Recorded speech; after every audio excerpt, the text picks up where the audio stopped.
Hi listeners, Jason here. We are excited to finally announce registrations for the biggest Psych Health and Safety community event ever. The inaugural The Psych Health and Safety Conference will be held at the Sofitel Wentworth, Sydney, June 19 to 20, 2024, and offer concurrent virtual attendance. It'll feature live podcast recordings with OG researchers including Christina Maslach and Michael Leiter of Burnout fame, Psych Health and Safety USA podcast host I. David Daniels, Australian super experts including the likes of David Burrows, a special 10-year anniversary integrated approaches to workplace mental health panel with authors Tony LaMontagne, Angela Martin and Kat Page, hand-picked case studies from organisations doing it well, and a very special interview with plaintiff Zaggy Kozarov by Catherine Dunlop on that High Court case which we previously covered on the podcast. This event will sell out. Get in quick to secure tickets at early bird prices for the 2-day conference, pre-conference masterclasses, and the VIP dinner. The first 200 in-person registrations also get a copy of her latest book, The Burnout Challenge, signed by Christina Maslach herself. Find out more and register at www.psychhealthandsafetyconference.com. Now, on to this episode. From Flourish DX, this is the Psych Health and Safety Podcast. With workplace mental health becoming a safety prerogative, this is the source of information on psychological injury prevention and health promotion. Hello and welcome to the UK Health and Safety Podcast. My name is Peter Kelly and I'm your host for today, and I'm joined by a mutual friend and colleague. We do have this unique ability to wear the same clothes when we go to conferences, same colours, should I say. And in fact, Nikki went to one conference which was branded blue and green, and she turned up in, it was purple and green, wasn't it? Yes. She turned up in purple and green. So I'm going to let Nicola, or Nikki to her friends, to introduce herself. Thank you, Peter. Yeah, we could stick with Nikki for today, although I realise on the podcast I'm Nicola. Thank you so much for inviting me, and I'm glad that we colour coordinated beforehand and checked in on outfits. It's incredibly important. So yes, I'm Nikki. I'm an HCPC registered psychologist, occupational psychologist, and me and Peter go way back, often at various conferences, talking about health and well-being in the workplace, and just having, I think, a shared passion on making sure that we're creating safe places for people to work. And I think that's how we've known each other over the years. And it's fantastic to be on the podcast today to talk even more about it. Yes, I'm looking forward to this one. And have some evidence-based fun. Absolutely. There is such a thing as evidence-based Yes, fun. it can. Even Rob Reiner will tell you that evidence-based is the fun. Okay, tell us a little more about your background and how you became interested in psychological health and safety. No, absolutely. You ended up meeting me and doing conferences together. Yes, and outfit matching. So as I said, I'm an HCPC registered occupational psychologist, and that's been through a bit of a journey. So I have an undergrad in psychology. I've got a master's in occupational psychology, and I'm currently doing a doctorate in organisational psychology at the University of Birkbeck in London. And actually realised there's a little owl, I don't know if anyone can see on this shelf here, which is the symbol of Birkbeck. So he's watching over me, making sure I finish off my research, which I'd love to talk a bit about today. And then in terms of, that's just my education, but in terms of how I got here, it's, I like to think, quite interesting. So as part of my undergrad, I was, along with most of my cohort, really interested in clinical psychology.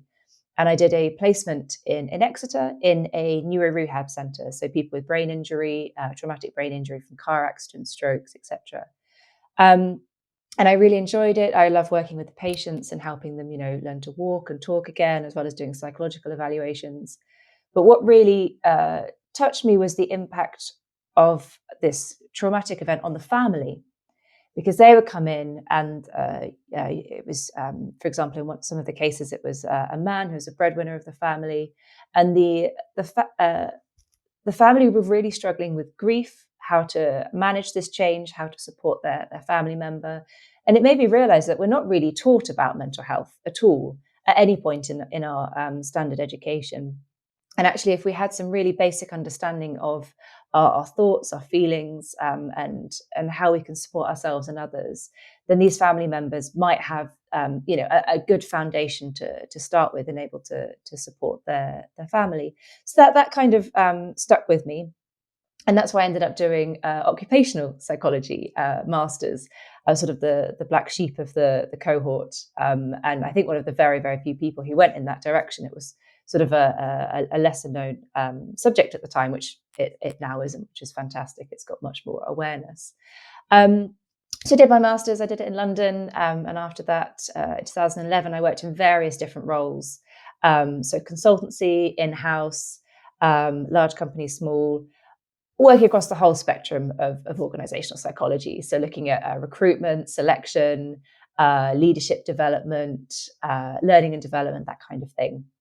And enjoying it all. And at one particular company, I like to think we were sort of very future focused. We did a lot of evidence-based practice. So we worked with master students every year, working with City University London, bringing in at least one master student, often two, to really understand what was going in the organisation and to do some research around that and then applying it into what we were doing.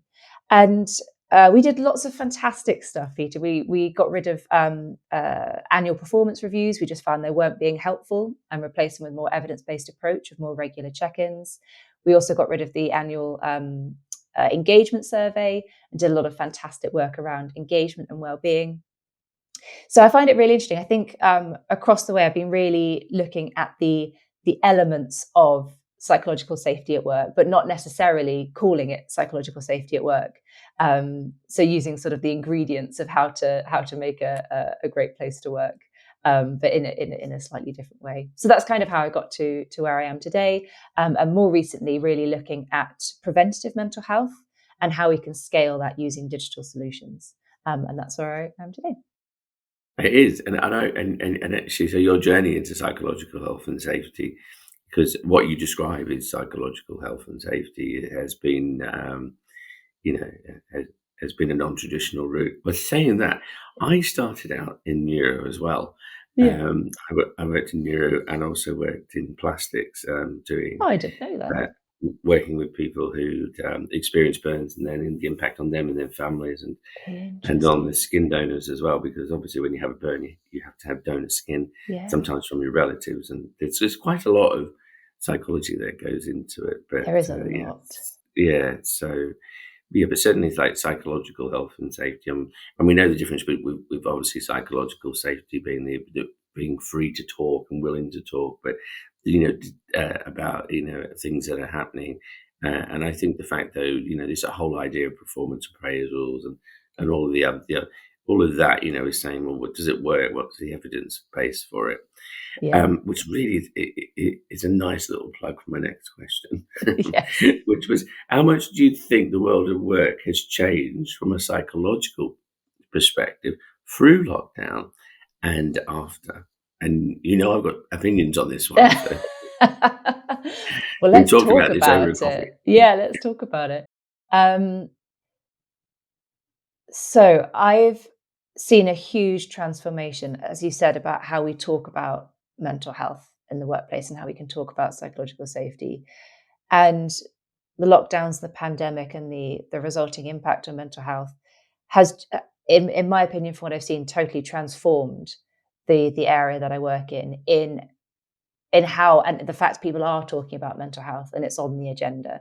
When I first started out in one of the first digital startups I worked in, you couldn't mention mental health. You couldn't talk about mental health. You had to talk about stress or resilience. Like mental health was really, really sort of pushed under the carpet. But now it's very much front and center, and it's part of a lot of the conversations that we're having openly around mental health.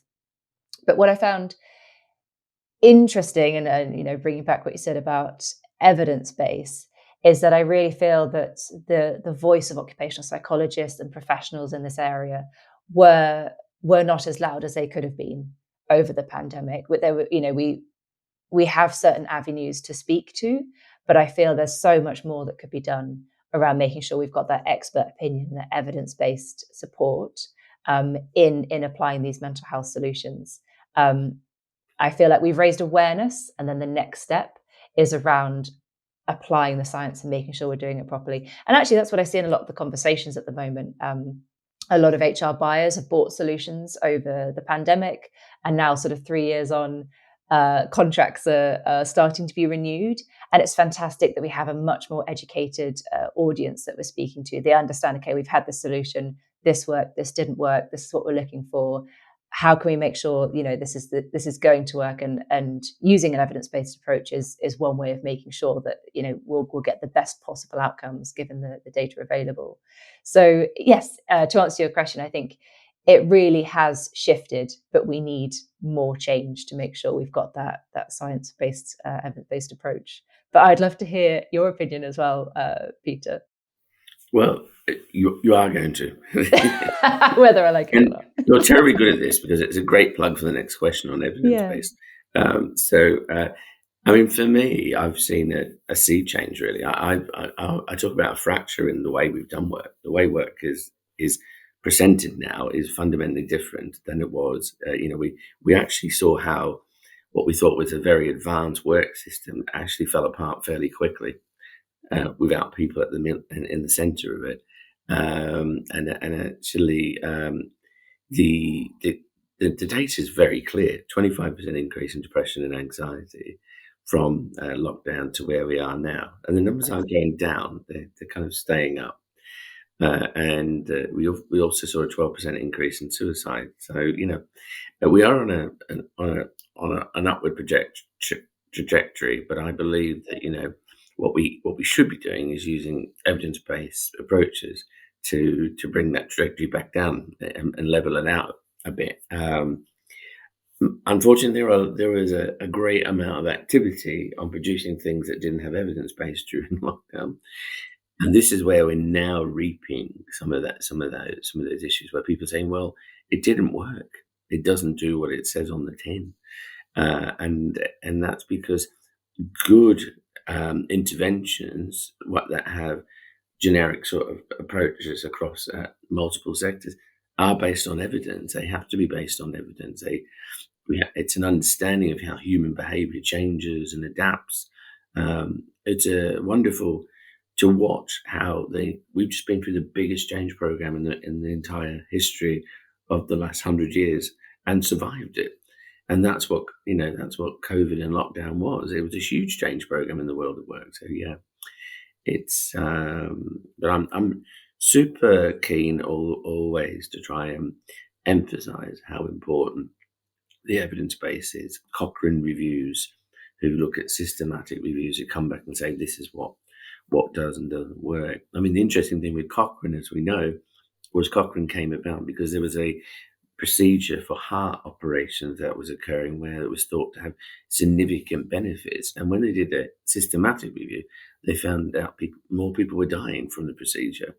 And that prompted this the whole Cochrane review, evidence-based sort of approach. And you can have Cochrane reviews on a range of things. Traditionally, we've seen them in psychological and physical health, but now we're seeing, what we're now beginning to see is, Cochrane reviews on processes, on systems. You can apply the same principle. It will be interesting because obviously our next question is about evidence-based, how we use the scientific knowledge we've got to help interpret what's going on and to be clear about what works and what doesn't work. So I would ask you, how important is the evidence base for mental health? And are you seeing an interesting change in researchers' approach to mental health? E.g., you're doing a PhD. Yes, so I'm pretty bought into that approach. Yeah. And I think that's evidence-based. I hope so too. I'm making every effort to make it. Yeah, and I think it's really important that you mentioned about where the history of evidence-based comes from, because it comes from medicine and from that arena. So I think it's important in this, especially for this question, to differentiate between the evidence base behind mental health. So where conditions come from, the sort of the clinical aspect, and then the area that I work in is in occupational health. So how do we support mental health? So preventative and supporting current conditions in the workplace. Both need to be evidence-based. but we're looking at slightly different areas in this. And what I find interesting and what I'm seeing, I think, throughout my career and more as I further my academic career, but also as a practitioner. And Peter, I think you've heard me before say that I'm a pracademic. I'm a practical academic. I sit firmly between the two worlds. So I love the research. I love the academia. But for me, it has to be applied. Otherwise, what are we doing? We need to make sure we're getting these good research, good understanding of what we're trying to do, or good enough. I think it's really important we understand research isn't perfect and it's constantly changing, but that we have to make sure it's practical, that we're applying it and we're putting it into place. And I think we're building up more research. There's always more we can do. And obviously research is incredibly specific. We need to make sure we make it more diverse and inclusive, but also that we are applying it in a way that is useful and helpful and makes sense. And I think that's where I'm seeing this gap. And we've talked about it for many years, this research practitioner divide. I can see it changing. There's some fantastic work being done across multiple organizations. But I'd love to see this as part of common practice. At the moment, we've seen great work from people who are keen and have the capacity to be able to look at what's going on and applying the research. But I think there's more that could be done to just integrate this into how work is done every day. This is just how we're doing it. And that's kind of feeding into some of the research that I'm looking at as well. But generally, I'd love to reduce some of the barriers between people applying evidence-based practice. And I think some of that comes between sort of research can be quite rigid. There is certain processes that need to be done. That's what makes it an evidence-based approach and a solid solution. But also, it's more about the critical thinking as well. So if we've got these two solutions, how can we pick the best one as well? And there's ways of making sure we can apply better solutions. So using, like you mentioned, Rob Reiner before, but the evidence-based approach. I think what I'm really seeing is really understanding the question we're trying to answer. I think that is the hardest thing to do. Obviously, in research, we have hypotheses. We try and work against hypotheses. And in the workplace, it's okay, what are we trying to do? Are we supporting mental health? Are we preventing mental health? What do we mean by mental health? I work in well-being. I think there are over 15 different definitions of well-being. So some of the really basic stuff is just understanding what we're trying to talk about and what are we trying to do? What is the question we're trying to solve? And then really looking at what data we have to support that, and understanding it's not just scientific data. Evidence-based approach in the workplace, we're looking at scientific data, but also our stakeholder opinions. We're looking at our practitioners' expertise, and bringing all that data together, and organizational data. What can we learn from the information we have in order to answer this question? So really making that more accessible to people is something that I'm passionate about in what I do. And do you feel like you're a lone soldier in this field of research where there's not many practitioners who are also, that are para academics? I can't say the other word. Pracademic. But pracademics. Are you seeing more pracademics, as it's called? Because one of the things is, as a passionate advocate for practitioners, and as someone who did do a PhD but didn't finish it. Mine was a malingering, some might say. I've been doing that all my life. So in neuropsychological terms, that is. What I was wondering is, do you have other people that you think are doing this, or is it really, do you feel kind of like alone on it? Because it's quite a commitment to be a practitioner and do a PhD at the same time. Absolutely. And I feel so privileged to be part of an incredible network. So actually on Saturday, this past Saturday, it was our last taught session of our Birkbeck doctorate, run by Joe Yarker and Rachel Lewis. And their work by themselves, they're absolutely fantastic in promoting evidence-based practice in the workplace. But they have created a wider network of practitioners and pracademics. So just being on this course with 15 other people, all who are absolutely incredible, roles across different industries, different levels, and looking at totally different concepts, all doing a doctorate, so doing research and pushing forward our understanding of how we can apply research in the workplace. So I'm incredibly privileged to be part of that wonderful group, and we're all very supportive, and we're all learning from each other. Beyond that, there are many other organizations that are doing these things, and individuals. It's not just I'm in this sort of microcosm of my doctorate at the moment. There are many other organizations and universities who are doing great work. And then there are also passionate individuals in organizations who are actively looking towards academia. And I think I especially see this in the software community, which has this sort of sense of constant development and self-improvement. There really is this look at sort of data and research to put the next step forward. So I do see things changing. I do not feel alone in this at all. I do feel that there is a larger wave of stuff, of things that are happening out there that aren't evidence-based, that it's hard to sort of to stop. And that's something that we saw in the pandemic and with the lockdowns as well, and the resulting actions. There is still a lot of what we call snake oil on the market that just doesn't have the background, and that distracts people. It distracts people's attentions and their budgets away from things that might be a more helpful solution. So yeah, I think we've got a lot of work to do, but I think we've got a lot of people on the case, which I'm very excited about. Do you need more psych health and safety in your life? Then head over to the FlourishDX Academy for several free on-demand e-learning courses. If you're an internal professional, follow FlourishDX on Eventbrite to register for any of our free fortnightly interactive webinars. Our flagship professional practice program is also exclusively available for internal professionals. The 12-week course blends theory, applied practice, and interaction with other professionals through live lectures and a monthly community of practice session. Find out more about all these learning opportunities or inquire about a bespoke in-house training at the FlourishDX Academy. www.45003.com. Now back to this episode. At least you got some people. I know going back 20 years ago, this was a very, very small and smallish field. And you obviously mentioned Rachel and I remember Rachel doing their research for us for HSE actually on management competencies. But really innovative approaches then, and they've gone on to teach yourself. And I think the practitioner community, we have a lot to offer. And it's good, that you've got that support, because I don't know about you, but I think in numbers. So I get excited by numbers.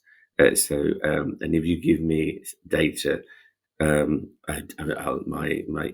my brain goes. Let's have a look at it. And my best mate says, I don't know how you do it, but you just have this unique ability to have a look at something and then just strip it apart really quickly. That's because my brain is effectively working in a different way, I suppose, because I've been surrounded by data for the last 25 years, and I do reference it a lot. I reference it because I think data is really important, emphasizing the current state, the past state, and the future state of where we're going to go, which is why I was super interested in what you were in the little conversation about what you're doing in your PhD. So can you tell us about the research that you are undertaking at the moment, and also its implication to our understanding how the world of work is impacted by psychological factors? I would love to. And it won't be a short answer, so buckle in. That's absolutely fine, because I will come back with some killer questions. Yeah, and do pipe in if there's anything that sort of sparks your interest as I as long as I don't take rubbish. Yeah. I hope not. So just a bit of a context behind my doctorate study, and I think we've touched on a couple of elements already, which is really interesting. But just from a personal point of view, I generally work with large enterprise organizations, so 700 people plus. which I love, and I think they've got the resources to do some really innovative things, and I've really enjoyed it. But my heart, Peter, lies with entrepreneurs and SMEs, so small to medium sized enterprises. As part of my the first 2 years of my doctorate, I did a great project working with entrepreneurs in Bristol in preventing burnout, because it's such a hot topic, and very prevalent in the entrepreneur industry, I suppose. And then I was looking at, okay, well, if you've got these entrepreneurs that are building businesses, what is the structure that they can use in order to support their employees around preventative mental health and supporting mental health if mental health problems do pop up? And SMEs are the largest employer in the UK. Most people are employed by an SME. So going back to what I was saying about working with the NHS, it's about supporting the wider population for me. How can we reach the most people and support with their mental health? And SMEs just don't have the resources that large enterprises do.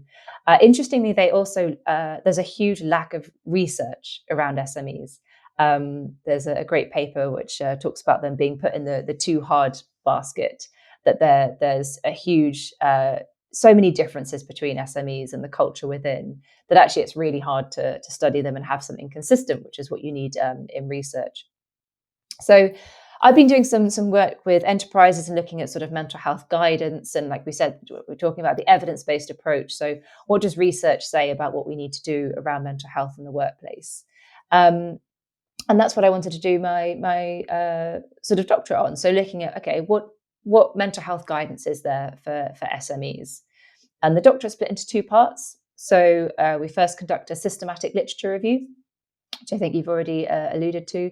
So this is basically looking at all the evidence that's out there in a systematic way. So I was looking at journal articles, so scientific research, what has been published around mental health guidance in the workplace, but also what we call in academia sort of grey literature. So this could be reports or documents from organisations, but not necessarily sort of part of academic literature. Now, really interestingly, I didn't find anything in academic literature about mental health guidance, which you can kind of expect, because you'd be looking at individual studies about what might help well-being rather than the whole guidance. What I did find was 7 documents around guidance to support well-being or mental health in the workplace, sorry. And as part of my SLR, I sort of analysed all the guidance, what they said, what they suggested, and did a bit of a review about that, but also looked at the quality of the guidance. And there's a specific framework also taken from scientific literature, so taken from the medical literature. For example, it was used to look at breast cancer screening in women and rating the guidance on that. So I've transformed it to be used in sort of workplace guidance. And I analysed the quality of all of these guidance documents. Oh, bless you. And interestingly, the guidance documents didn't do very well. And what I found was we had these two different areas of guidance. Once, and I won't name any names. I will make sure, when I publish my report, you can see it there. But I had two kind of guidance. Once was one group was incredibly detailed, so pages and pages of statements of guidance that organisations should do in order to increase and support mental health in the workplace. So it was a tough one to read. I'm not going to lie. I was a researcher in this, and it took me time to read it, process, and analyse it. And other documents were incredibly accessible. So they were very nicely formatted. Some of them were sort of e-documents that you could click through and find the right information for you. But within that document, I couldn't find any links to the research behind it. And I knew that they were evidence-based because I know some of the people who were involved in that. But actually within the documents, it didn't link to the research itself. So therefore, it rated low on this rating. So that was my systematic literature review, which I'm writing up now, and I'm hoping to publish. I'll be sure to send you a copy. You have to ask for a signed version. And then what I'm working on now is updating the best quality guidance I could find to make it relevant for SMEs. Because another finding I found in my systematic literature review was that one or two guidance alluded to the fact that it was suitable for small companies, but it didn't actually customize the information in any way towards these small companies, bearing in mind the huge differences between a large global company of 5,000 people and a small company of 15. There's going to be some differences in the resources they can allocate to this. So what I'm working on now and I'm really excited about is I'm doing something called a Delphi study, which is often used to improve guidance or to understand a particular topic where there is sort of this differences, when there isn't a huge amount of research that can be relied on. And a Delphi study is where we get a group of experts together. So I'm recruiting an expert panel of employees of small businesses. So people who might be workplace champions and have experienced mental health problems before, but have sort of are well managed now. Owners and managers of small companies or directors. So people who are decision makers within these small companies. And then HR experts or mental health professionals, so people who've got expertise working with small companies from sort of that expert point of view in policies and procedures. So recruiting 10 of each, 30 people overall to be this expert panel, where I'll do 3 lots of questionnaires looking at this guidance, where they can rate it and say, okay, this statement I'd like to change or modify or keep or remove. And we'll do 2 rounds of that. And then finally looking at the updated guidance to see if it's applicable so if it can be used in an organization and if it should be used within an organization. And at the end, I should have this guidance, which should be helpful for small size companies to support mental health of their employees. And I think it's really important to understand that this is just one study. There are other work that's been that's going on with small companies and how we can create an evidence-based approach, which are all fantastic.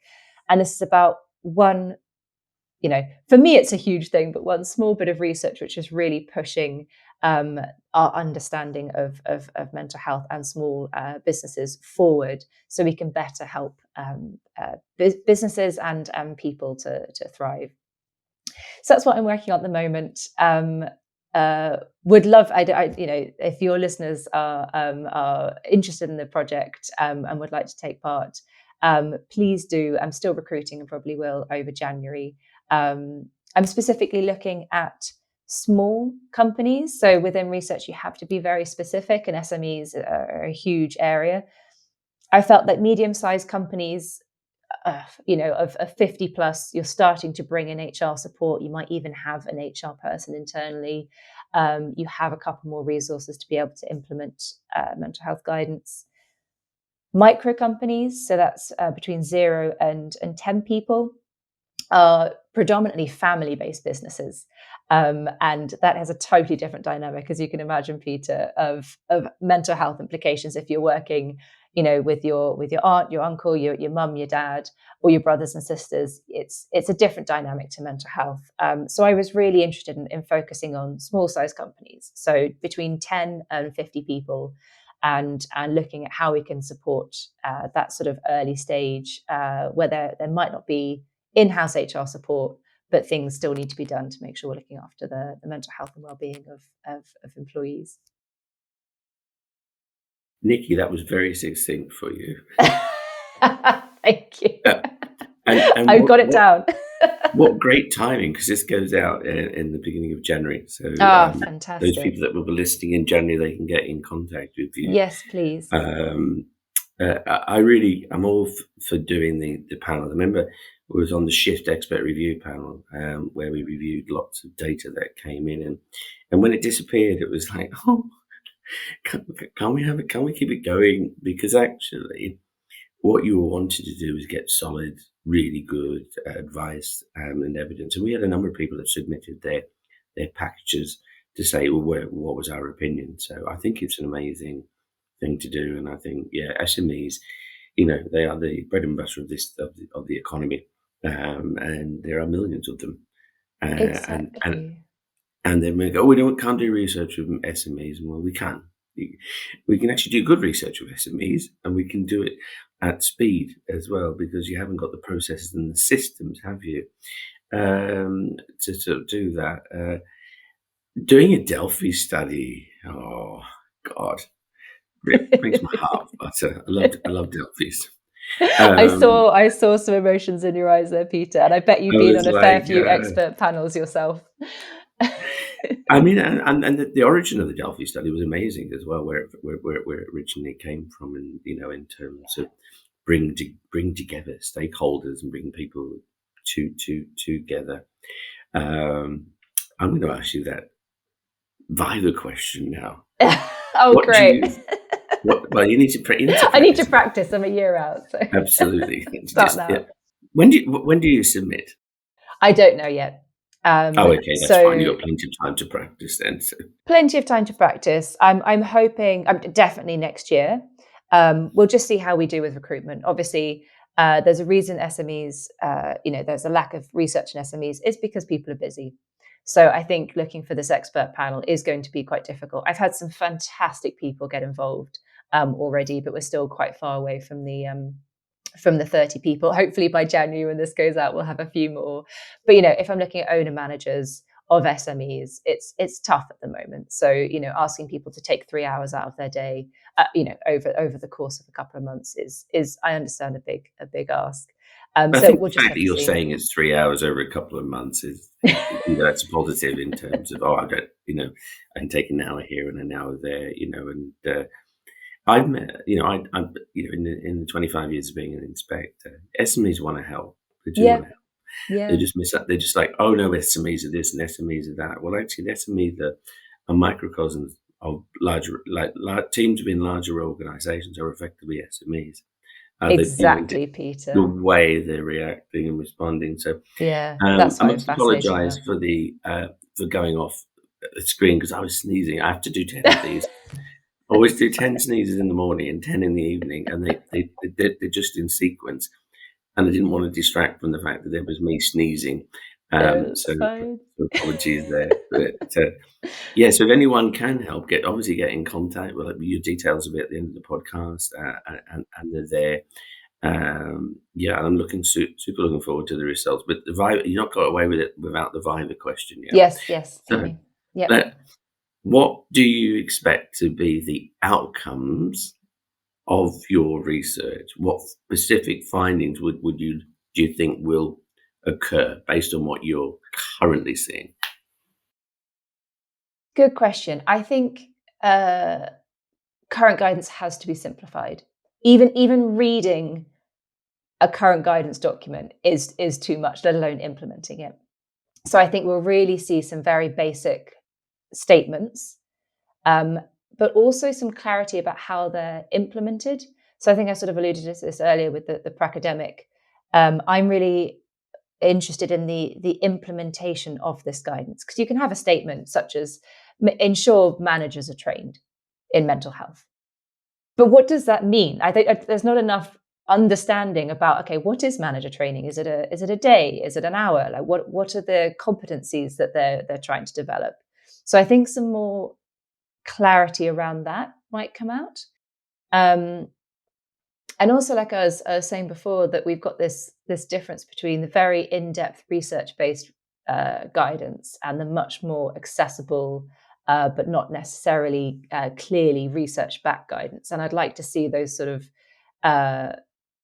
come together a bit more. So where we've got research-backed guidance that can be easily implemented. And maybe that's more what I hope rather than what I might see. But I think we'll get some really interesting insights. So I'll be writing up not only what the end guidance is, but how we got there. So what people's thoughts and opinions were as well. So I'm really looking forward to that. And the participants also get a copy of the guidance as part of the process as well.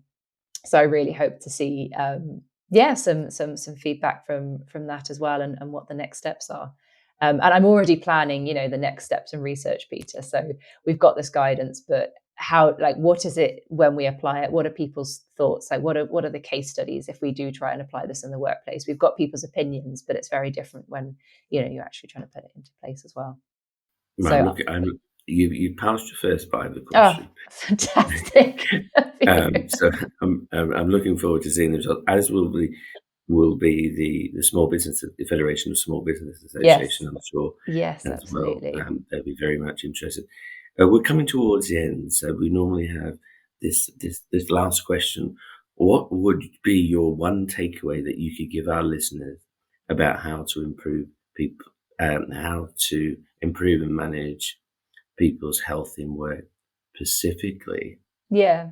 in SMEs? Oh, specifically in SMEs. Okay, maybe that's me. I think that's a really good question. And I think firstly, it's in two halves, but it is one answer, I swear, is to hold. Classic academic. Yeah, exactly right. Is to have some empathy with yourself around this. There is a lot out there. It's incredibly overwhelming. If you're in an SME, mental health or well-being, it's not your job. It probably isn't your job role. It will be an element of your job. So to be expected to know what to do is incredibly hard. So firstly, some empathy around there is a lot out there. It is currently quite hard to navigate. But also do work where possible with professionals. So occupational psychologists or master students. It's free to work with a master student. You'll be helping support their research. And connect with academia as well. There's so many opportunities out there for academics and the practical aspects to unite. And if not, there are a lot of fantastic resources out there. So to name just a few, you've got HSE, obviously, ACAS, COPD, Affinity at Work, we've mentioned before, What Works for Wellbeing. There are some really good resources which can summarize academic research for you, so you don't have to go out there and work it out yourself. There are the resources out there to do that. So I would say that hold yourself with some empathy. It is overwhelming. There's a lot to think about. Understand what question you're trying to answer, and then go to these sort of sites that are able to summarize the research to help you on your journey. Yeah, thank you very much. Thank you for the plug for HSE there. You're welcome. Some of our research. Yes, exactly. Some of Peter's fantastic research. So, well, thank you very much, Nikki, for coming onto the podcast. And we're going to finish now. And as we normally finish, you can find Nikki, which is on LinkedIn. Are you Nicola Hemmings or Nikki? Yes, Peter. My PR agency sort of screwed up there. I'm Nikki to friends and family, and I thought I'd be nice and professional on all social media and be Nicola. So I am Nicola. So Nicola Hemmings. Nicola Hemmings, very British. Nicola Hemmings on LinkedIn and myself, obviously, in LinkedIn. You'll be able to see this podcast on our podcast channels, on the various different podcast options that you have, and also on YouTube. We've had a great time. I really enjoyed talking to you all the time. Just reminding you, the next conference we go to, it's purple and gold. Is the colour of the conference. So I'll give you a call the day before. Yeah, no, we'll work it out. We'll work it out, Peter. Yeah, as usual. If we can find the picture one day, we'll share it on LinkedIn. We did look like matching 20s when we went to this conference, so it was brilliant. Anyway, thank you so much, and I'll hear from you and talk to you all at the next podcast. You've been listening to the Psych Health and Safety Podcast. To stay up to date with the latest on psychological injury prevention, follow Flourish DX on LinkedIn and subscribe to the Psych Health and Safety Podcast at www.psychealthandsafety.com.